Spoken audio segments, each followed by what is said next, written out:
Analytics. I'm Martin Belton from Xtols. I'm here with Ricardo Alvarez from NetX, who's come over all the way from northern Spain. Ricardo's been telling us about how we can take analytics into to change learning and development of people's skills. Tell us a little bit more about how you see analytics moving forward, and tell us about some more of those details in your presentation.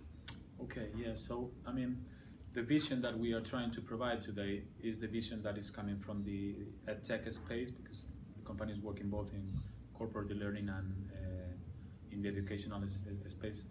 And basically what we want to enhance is the importance of analytics within a concrete context. So I mean, we are introducing a new way to see analytics from the piece of content that we are, let's say, delivering.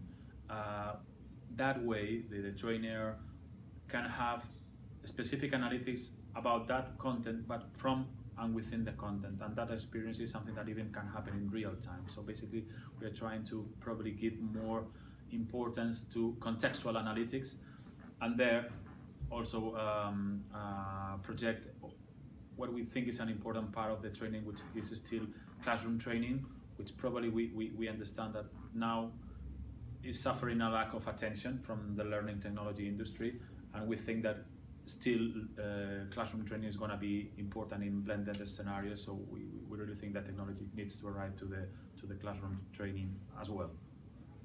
So you were talking about how that we can now measure motivation and interest and commitment. Tell us a little bit more how that's measurable and analyzable, because that sounds interesting. Well, so basically, I mean, what we think is that typically analytics are sometimes confused with data. Analytics should be something that gives relevant information according to a concrete data. Those metrics that you have just mentioned are metrics that could be probably defined in combination with the customer. So maybe for a concrete industry, a concrete company, the metrics have to be another ones.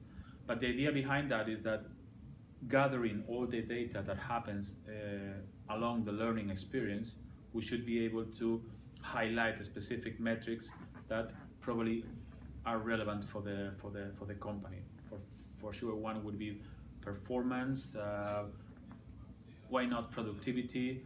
We can also think about identifying knowledge gaps in concrete areas or concrete, let's say, competences, or even problems when acquiring certain competences. I mean, if I am trying to deliver training plans to probably fill specific gaps, and understanding how this training effort is really doing, and if my employees are really getting the comprehension and getting the knowledge and getting the let's say at the end, if the learning is becoming effective, let's say.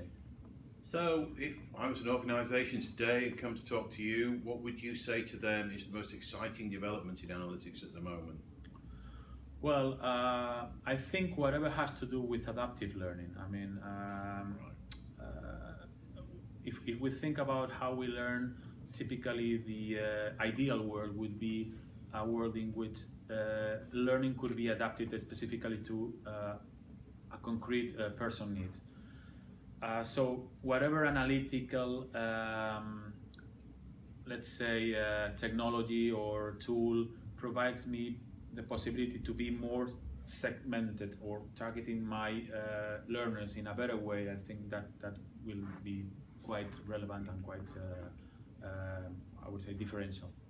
So I was just noticed that you were talking about learning analytics that were not just about the learner, but about supporting different departments within an organisation as well. Tell us a little bit more about that. Yes, because I mean, sometimes I mean, well, not sometimes. Normally, I mean, when we think about performance, we think about performance not in an absolute way, but always compared with something. So what we think is this contextual, let's say, space in which we are analyzing this information. If that contextual space permits us to compare how others did perform around a piece of training, a piece of learning, that would allow us to probably detect a specific, I don't know,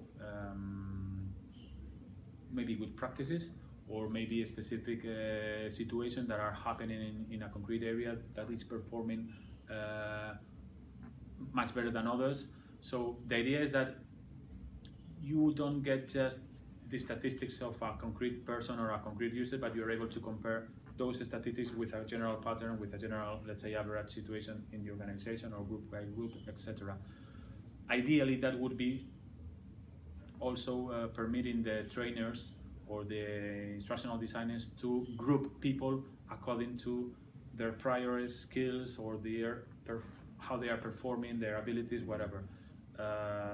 One of the, I think, interesting keynotes conference that we had this morning was about that specifically. I mean, that some of the training effort that we are doing is not really mapping with the competences gap. Whatever learning analytics we get in order to be more specific in my training effort, I think is gonna be a good information. Fantastic. Ricardo, thank you very much. That was great. Thank you, Martin.